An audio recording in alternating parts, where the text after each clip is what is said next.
If there are any questions as to whether Tyrese Haliburton could be the Sacramento Kings leader and alpha male, those questions have at least temporarily been answered as the still very shorthanded Kings get some revenge for their really pathetic loss to the San Antonio Spurs earlier on in the season, winning at home inside the Golden One Center in the Sunday matinee performance, a game in which Damian Jones shined with a career high off the bench. There were some heated moments on the bench between Moe Harkless and seemingly Buddy Hield. We're going to talk about it all. Plus, you'll hear from fill-in head coach Doug Christie, who is undefeated as a head coach against Greg Popovich. And you'll also hear from Tyrese Haliburton on today's episode of the Locked On Kings podcast.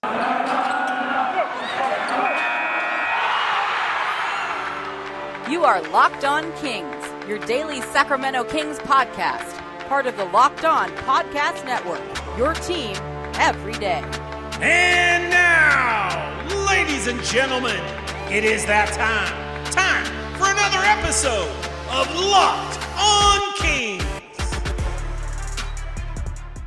Hello and welcome into Locked On Kings, your podcast hub for Sacramento Kings coverage all regular season and all off season. If you're looking for in-depth analysis, game-by-game breakdowns, highlights, interviews with local and national experts, full coverage of your Sacramento Kings from January through December, this is the place for you, part of the Locked On Podcast Network. My name is Matt George. I have the privilege of being your host here. I've been a Sacramento sports media member for the last 7 years. This is my 8th season covering Kings basketball, formerly for Sports 1140 KHTK Radio in Sacramento, now with ABC 10 Television. And yes, we got over the last couple of games, even though the Kings lost badly to the Memphis Grizzlies, we got an idea of what Tyrese Haliburton could be as the leader for the Kings with no De'Aaron Fox. And then we got an even better idea in this win on Sunday. Now, everything that we're going to say when talking about Tyrese and his performance and how it relates to how he can be the guy here in Sacramento, you have to take everything with a little bit of grain of salt or put a little asterisk next to everything because these are difficult,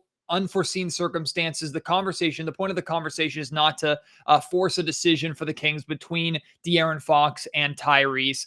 Plus, it's the Kings played a San Antonio Spurs team who has been struggling themselves, although they were relatively healthy coming into this game. So take everything with a grain of salt, but ultimately this conversation is about whether or not Tyrese could step up and take on that leadership role, not just as a distributor, which we know he's more than capable of doing, but also as a primary scorer when you're missing the 20-plus points per game that De'Aaron Fox provides. And Tyrese was able to deliver that and then some in this game. Tied his career high for assists with 11 now. Unfortunately, he only had 1 assist in the second half. He had 10 assists at halftime, but that's because he took on a lot of the scoring load in the second half. He finished the game 12 of 19 from three-point range, finished with 27 points. The only player higher than him in scoring was Buddy Hield, who finished with 29. And we'll talk about Buddy Hield a little bit later on because it seemed like he had a heated interaction, except it wasn't really him. It was more Moe Harkless on the bench. We'll get into that. Plus, you'll hear Doug Christie and Tyrese Haliburton both talk about that later on in the podcast. But 27 points from Tyrese Haliburton, taking 19 shots, hitting 12 of them. You love to see that. 3 of 5 from three-point range. Excellent from Tyrese. Again, this is not a choose between De'Aaron Fox and Tyrese Haliburton type conversation, but this gives a little bit of context, important thought towards if the Kings were to explore going a route at the trade deadline, like I've discussed here on Locked On Kings, a swing for the fences move where maybe they go to Boston and try and trade De'Aaron Fox for Jaylen Brown in some kind of package. Or maybe it's not just that. Maybe the Kings are considering moving on from Fox if the deal is correct. Now we have a little bit of context of what this team would look like as a primary ball handler from a primary ball handler standpoint with Tyrese leading the charge. Now, if the Kings are trading De'Aaron Fox, to be very, very clear, they're getting a player who's probably better, actually is definitely better than De'Aaron, or rather than Tyrese Haliburton. So it's not like Tyrese is going to take over the primary scoring load if Fox were to be traded. But in terms of ball handling, being a facilitator who also needs to look for his shot more, that's what we've seen over these last 2 games from Tyrese, and he's been able to deliver. I thought he remained aggressive, which was really, really positive. Overall, it didn't look like he was forcing anything, which is always a concern when you're trying to get a pass first point guard to shoot the ball more. you don't want them to just chuck up shots and settle for bad shots. You want them to get those shots in the flow of the offense. And what I think the biggest frustration with Tyrese and his lack of shooting so far this season is that he has passed up shots that would have been good looks in the flow of the offense, whether it was swinging the ball around the perimeter and Tyrese passed up a good shot for what he thought would be a great shot and it didn't end up being so, or Tyrese, he had a couple moments in this game where he was attacking the basket. He had a higher percentage chance of finishing the play himself, laying up or with his patented floater, but instead tried to pass it to a big, which resulted in a turnover or a missed shot. There still are moments like that, but we didn't see Tyrese go out of his way to start chucking up shots and forcing the offense and forcing his offense, forcing his scoring into the game. He was still scoring within the flow of the offense, which to me is the biggest credit to him. There was also a very important moment in this game, and I actually asked Doug Christie about it. Tyrese, who is the only point guard for this Kings team right now, with the exception of Justin Robinson, who they signed to a temporary contract with the amount of players that are out with health and safety protocols. But he's not experienced with this team. He doesn't necessarily understand what this team is trying to run. So it's really just Tyrese. And in the second half, in the third quarter, late in the third quarter, Tyrese picked up his fourth personal foul. And the third quarter was when San Antonio was making a pretty good push. They came out at the start of the third quarter with some energy, with some effort, actually took the lead early on in the third quarter after the Kings had a somewhat comfortable lead at halftime. So it was an important moment of the game because if Doug Christie decides, hey, we got to protect Tyrese, save him for the fourth quarter, and takes him out of the game, and the Kings continue to fall apart or the Spurs continue to push that advantage, then the Kings could find themselves in a hole that they struggle to climb out of in the fourth quarter. Instead, Doug elected to stick with Haliburton for another, I think, about 3-minute stretch where he was in the game with 4 fouls. And I guarantee you, Greg Popovich was telling his guards and telling the San Antonio Spurs, attack, attack, attack, go right at Tyrese, try and get him to pick up that 5th foul and really put the Kings in a tough spot. But Tyrese stayed in the game. He did not pick up that 5th foul, still provided some scoring, still provided the assists, some great defense as well. I thought Tyrese had a very solid defensive performance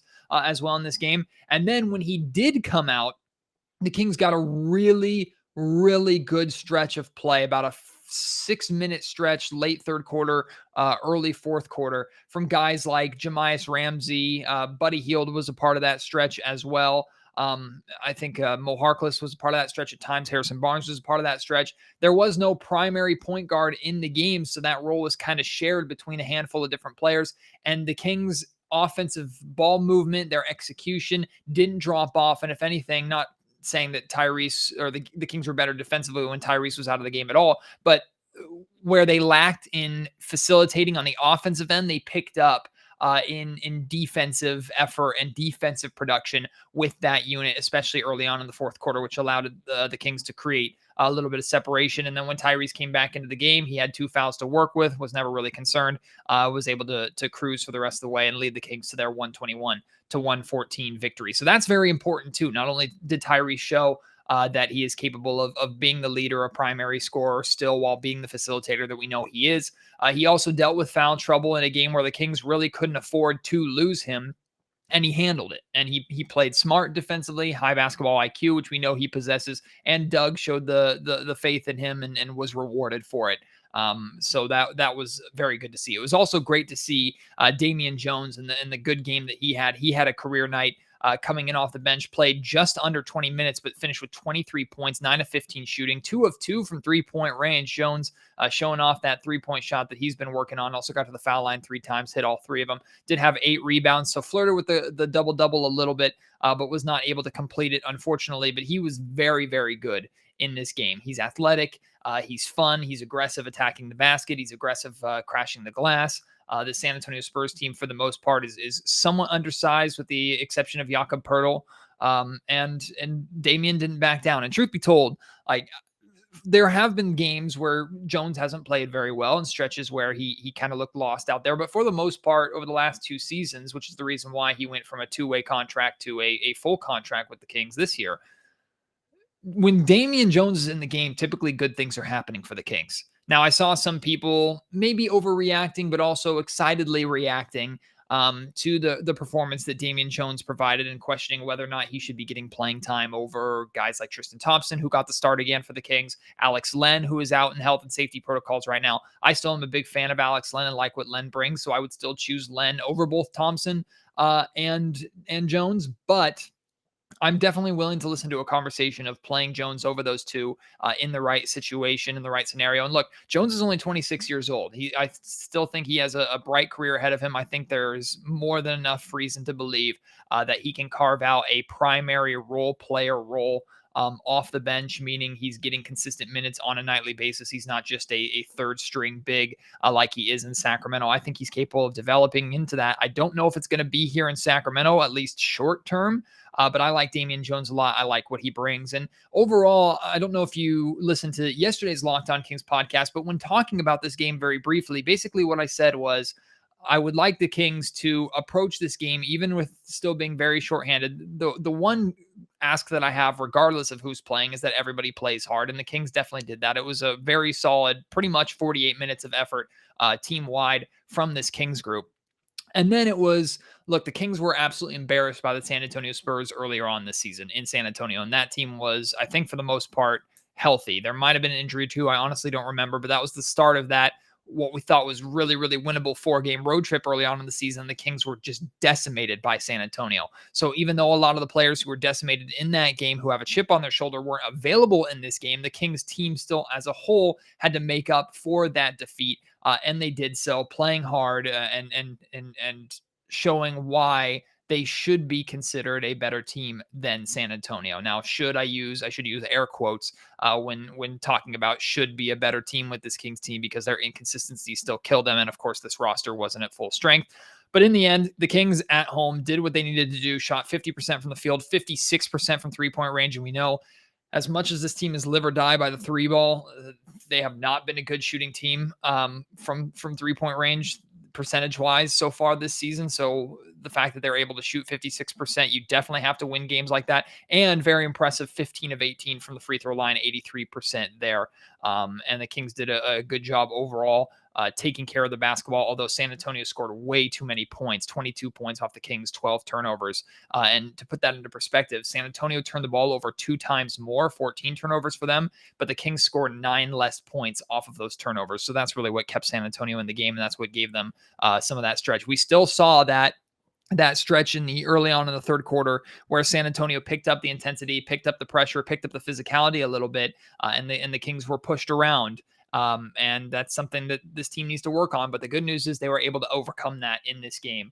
And that's really all you can ask out of this group at this point in time. But we still need to talk about the moment that happened in the first half, a altercation, it seems, some frustration from Moe Harkless directed, I believe, at Buddy Hield on the bench. Plus, we'll talk about Buddy Hield and the great fourth quarter that he had. And it was clear that Doug Christie got some love and support from Greg Popovich, who Doug has had some good battles against Popovich teams as a player here in Sacramento. Now it's pretty cool to see him go at Pop as a at least temporary head coach. We'll talk about all that. Plus, you'll hear from Doug Christie. You'll hear from Tyrese Haliburton. Still to come in Locked On Kings podcast. Before that, though, want to let you know that, as always, today's podcast is brought to you by our friends over at Built Bar. With the holiday season, grab the protein bar that tastes like a candy bar, or even better than a candy bar, truth be told. Built Bar is filled with so much holiday goodness, rich with decadent flavor, covered in chocolate, but amazingly low in calories, sugar, net carbs, and fat, and high in protein. You get the best of both worlds, deliciousness and healthy. There's so many flavors, you'll have a hard time choosing. My favorite is mint brownie. There's also raspberry, peanut butter brownie, chocolate, double chocolate, cherry, cookies and cream. So many flavors for you to try. I truly haven't found a flavor that I don't like. And look, I'm a picky eater. I'm a very picky eater, especially when it comes to protein-based products.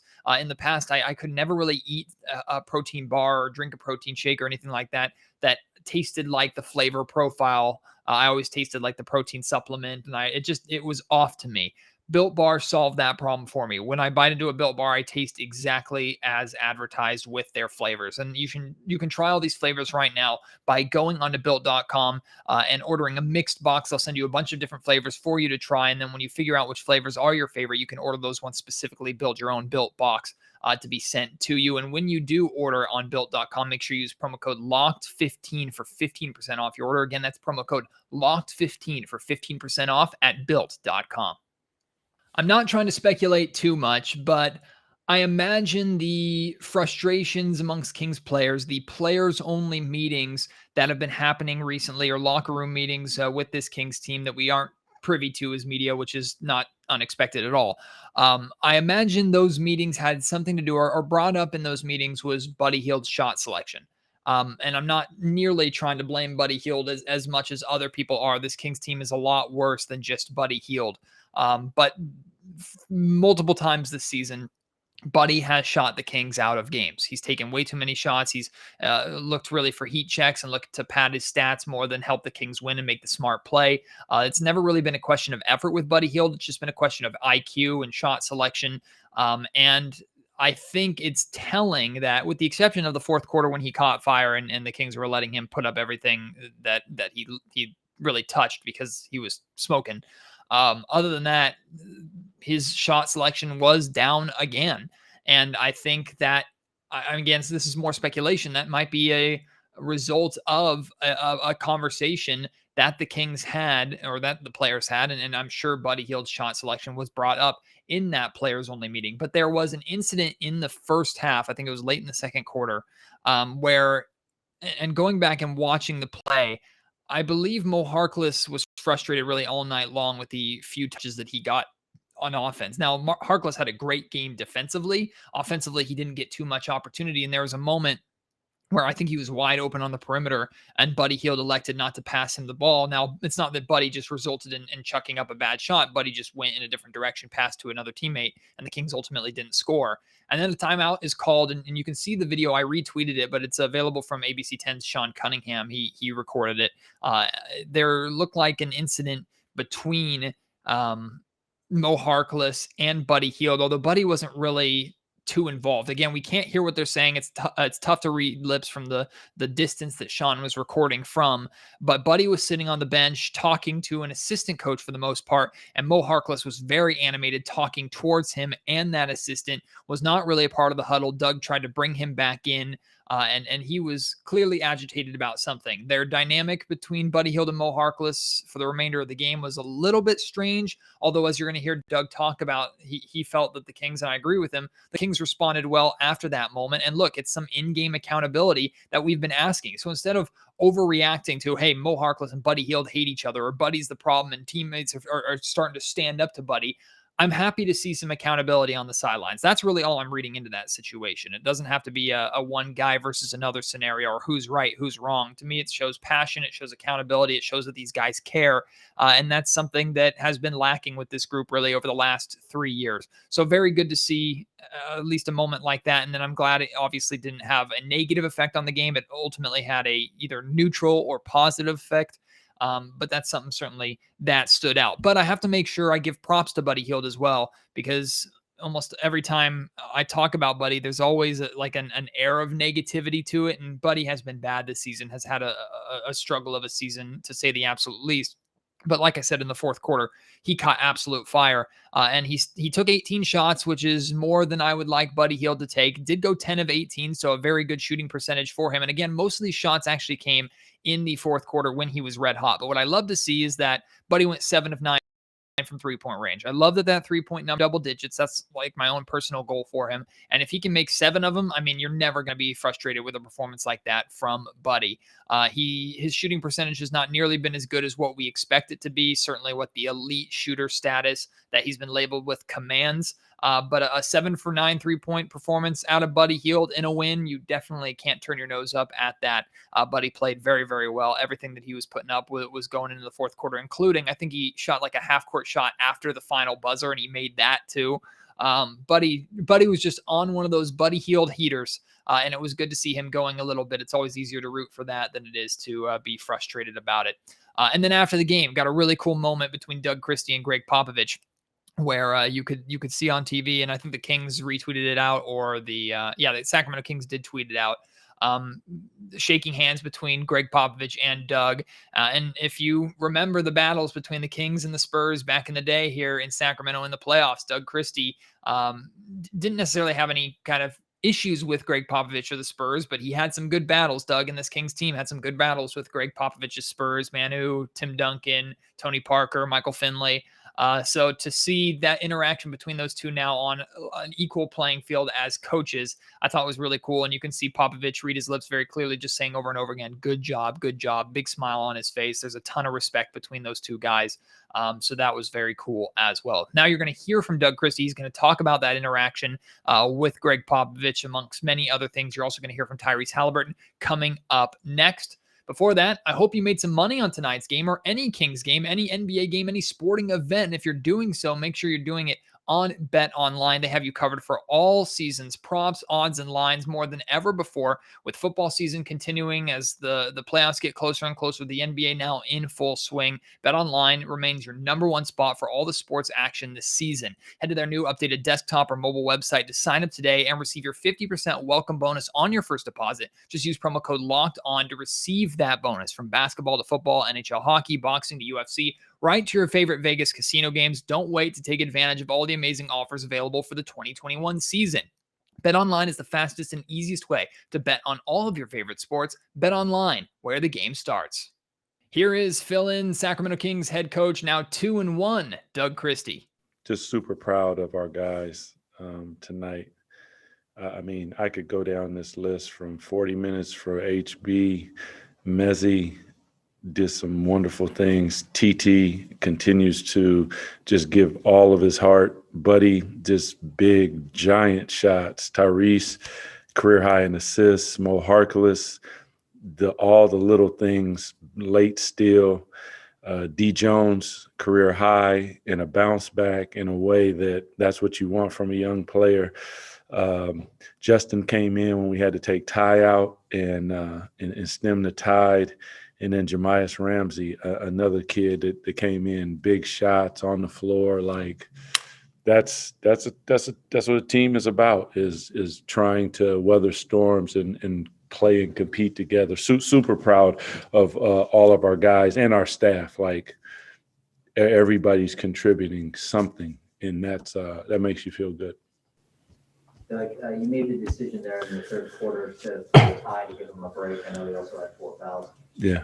And then you let that group run into the fourth quarter. Just how big was that those guys were able to not just maintain the lead but push it? Yeah, those are the moments, kind of like a penultimate step for a high jumper. You know, it's like, here it comes. What are you going to do?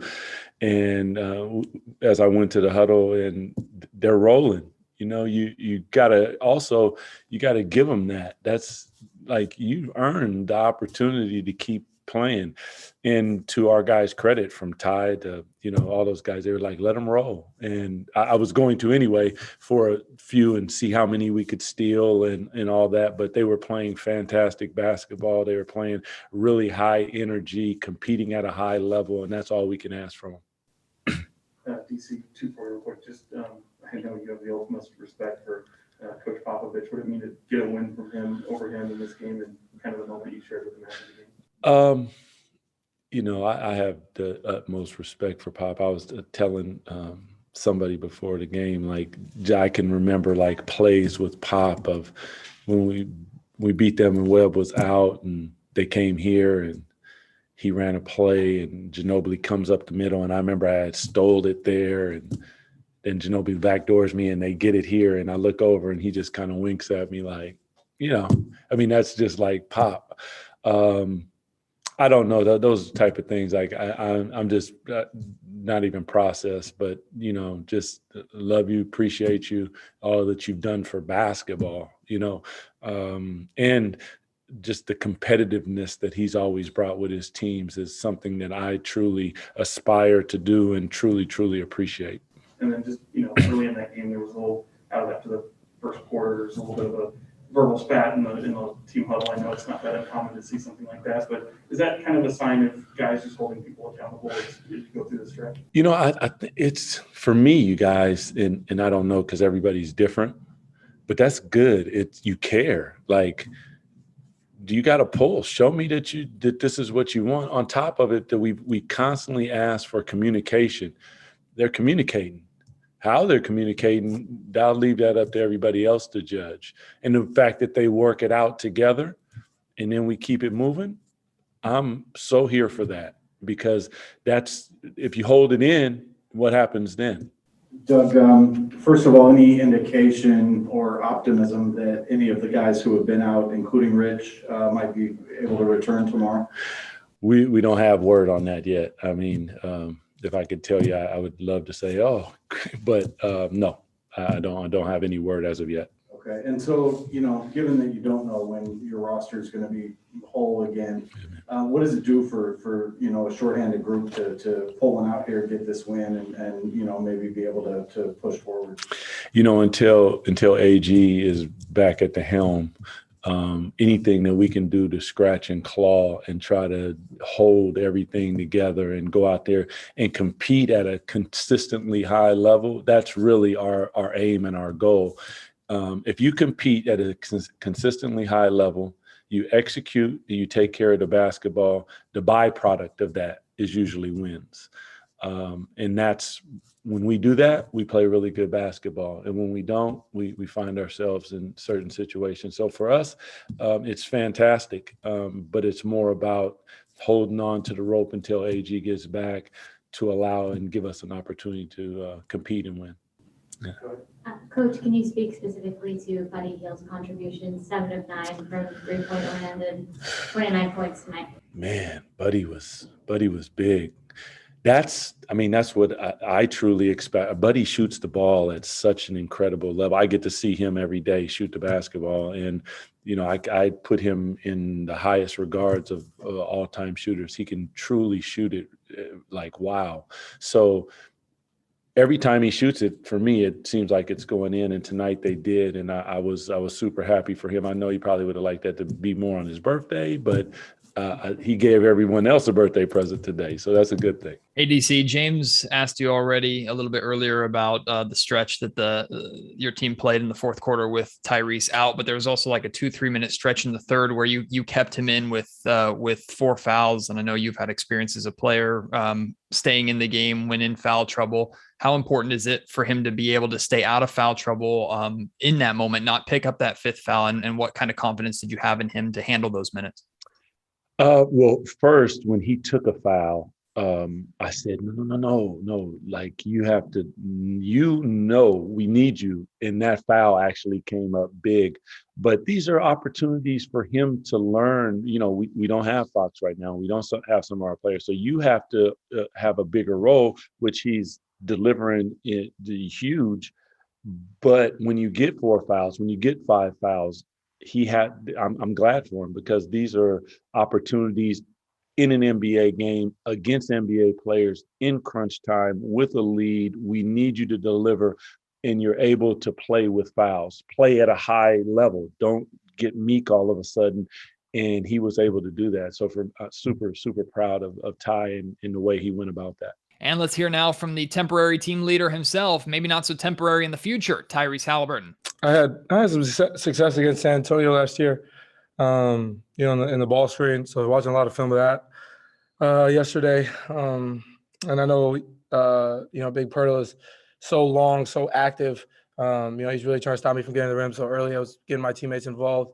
And then that kind of opened everything up for me. I know how good they are defensively as a unit, but especially those two, and DeJounte and Pirtle in the pick and roll. So just trying to figure out how I could maneuver that early, and that that led me to know how to figure it out as the game went on. It's been kind of pretty well documented the way you run two-man game with your big, but what was kind of working with you and DJ, and what kind of got him going? Yeah, it's my guy. We spent a lot of time together in the summer.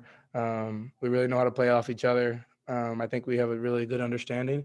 And in that second and third quarter, they were blitzing me or showing pretty hard. So that quick slip was open. I was hitting him on the bounce pass. And he's kind of hard to control when he gets to his one dribble and kind of can gather. And whether it's off the 1 foot or 2 foot, the only real way to stop him is foul him, I guess, because he's so strong and so athletic, so explosive. But he did a great job rebounding. That's why he had, a career night, and I'm super happy for him. Ty, you guys don't know when your roster is going to be whole again. How important is it, to get a game here and kind of come together the way you guys did? Yeah, it's just one game at a time. You don't know what our roster is going to look like. Don't know, knock on wood, don't know if anybody else is going to go out. don't know what's really going to happen. So, for us, we're just trying to, focus on the right things, focus on one game at a time, one day at a time, really, and just coming together. We felt like that Memphis game was a very winnable game for us. We kind of let it go from us in the second and third. So tonight we started the third poor again, but we responded well. It's definitely a team effort. Less than 4 minutes in that fourth quarter, you guys forced 2 turnovers, and Buddy was able to convert those into threes. Talk about Buddy's tenacity on that last stretch. Well, shout out to Moe, man. Moe was amazing for us defensively, especially late in that game. Guarding DeJounte, hands in the passing lanes. There was that possession where he got like a tip out, they got it back, and they stole it again. Moe was really, really big for us tonight. So I think he helped us a lot. And then Buddy just doing his thing, man. He can shoot the cover off the ball, and it's just one of those days where it feels like everything's going in, right? So, it helps when he's making shots for us, and he was big for us down the stretch. Ty, you guys have had a players-only meeting and another meeting earlier in the season, but tonight it looked like you guys had some loud words on the bench. Is that a good thing, that you guys are having accountability in the moment, like what we saw tonight, like at the end of the first quarter? Yeah, no question. I think that's needed for us. Because I think we're all in the right place. I think, it's communicating. I mean, people might call it arguing, but, I think everybody's head's in the right place. Everybody wants to win, and it's just the communication. And, I think if we're going to make mistakes, they need to be aggressive mistakes that our heads and our hearts are in the right place. Sending 2 to the ball or whatever the case may be. But we're just trying to do a better job of holding each other accountable, because that'll just go down the line and make everybody else do it. Hey, Ty, I know you've answered a lot of questions and talked a lot about Doug Christie coaching over the last few games, but what stands out to me, at least watching from the television side, you can hear the amount of communication that he brings to the sidelines just through the television. That's something, at least in my experience, that is pretty unusual from NBA level head coaches, the amount of communication. How do you feel about the communication that he brings, and how do you think the team responds to that? Yeah, it's just non-traditional. But, I think everybody coaches in their own way. That's just who he is. That's who he was as a player. So, it's big for us to hear his voice. It's like that when he's on the bench normally. So now he's in a bigger role. He's not changing who he is. He doesn't shut up sometimes, but that's needed. I think it's all love. Like I said, his head and mind and heart are in the right place, and I think that helps us. Now that you've heard from the guys, I want to hear from you. Your thoughts on this game, your thoughts about Tyrese as the top dog, your thoughts on Buddy Hield and the hot moment that he had, the interaction between him and Moe Harkless on the bench, the play of Damian Jones. Chimezie Metu also had a great game as well that I didn't really mention. He had 4 steals, I believe. If you want to talk about this Kings win, let's talk about it. You can reach me on Twitter at MattGeorgeSack. You can email me, mattgeorgesports@gmail.com, or feel free to leave your thoughts down in the YouTube comment section down below. If you missed my most recent podcast, yesterday's podcast, I had Tim Maxwell from Kings Herald on, and we had some fun with some hypothetical Kings trade scenarios, talked about moves that the Kings could make, our expected approaches, and the approaches that we believe Monte McNair and the Kings need to have for this upcoming trade deadline. So I hope you'll tune in for that. I will be back tomorrow after the Kings play the Golden State Warriors, who I believe will be without Andrew Wiggins in tomorrow night's game. It sounds like the Kings will be the same, really, really shorthanded. Not too many expectations for that one with how good the Golden State Warriors are, but regardless of a win or loss, we'll be back after that game. And then I'm working on a collab with the Locked On 76ers podcast to talk about a potential Ben Simmons trade to Sacramento and whether or not it would require De'Aaron Fox. So all of that is coming next week, as we are a week away from Christmas, or less than a week away from Christmas now. Hard to believe. So I hope you enjoy your holiday season. Please stick it right here with the Locked On Kings podcast throughout all of next week and in the weeks and months to come. Appreciate your support as always, and I will chat with you next time. Until then, my name is Matt George. You have been listening to Locked On Kings, part of the Locked On Podcast Network.